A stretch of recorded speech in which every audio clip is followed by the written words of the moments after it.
Actually, hindi ko talaga in-expect. Going today, 2 down ako, sabi ko lang sa tatay ko,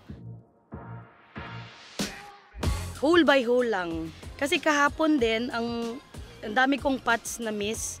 Pero sabi niya, kung papasok, papasok. Kung hindi, hindi. Huwag mong pilitin. So, papunta nga yung araw na to, yun lang din yung goal ko. Kung para sa akin, para sa akin. Pero nung hole number 6, hindi ko lang in-expect. Going hole number 6, 4 down ako kay Mafi. Si Mafi, na bunker siya, third shot. So, fourth shot niya sa bunker. Ako sa taas lang konti ng bunker. Pag blast niya, stay in. Tapos, pag blast niya green, na 3 putts niya, ako naman na chip in ko. So, parang that hole pa lang nakakuha na ako ng 4. So, after that hole, even na kami, going 7. Tapos, sobrang swerte, hole number 7 na birdie ko, long putt, as in, siguro 5 pins, napasok ko. After 7, steady na lang all the way. 2 up, going last 2 holes. Sobrang thankful lang po talaga ako sa father ko kasi etong course na to, gustong-gusto niya talaga maglaro. Pero actually, binigyan siya ng slot ni Ma'am G at saka ni Kuya Dante na maglaro etong tournament na to. Pero mas pinili niya na magkadi sa akin.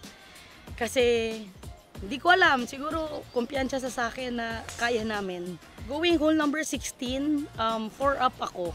Pero kahit 4 up ako, hindi ako naging kampante. So ang nangyari sa hole number 16, green kami dalawa ni Mafi, na 3 putts ko, na birdie niya. Tapos hole number 17, pares kaming par. Tapos yun na nga, going 18, pares kami for birdie, malapit. Pero na-miss niya, tapos 2 putts ko. So yun, na-feel ko talaga na for me. Kaya thank you Lord.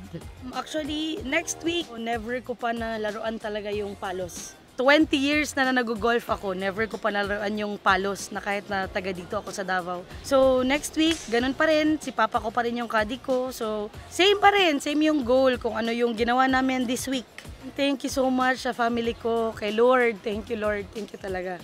Sa VGA family, Coach Carito, thank you so much, thank you talaga. Kay Sunshine, kay Kaina, sa mother, father ko, thank you so much. Sa ICTSI, thank you so much, Ma'am Colo, Sir Luigi, sa lahat ng bumubuo ng ICTSI, thank you so much. Mr. Enrique Rason, thank you.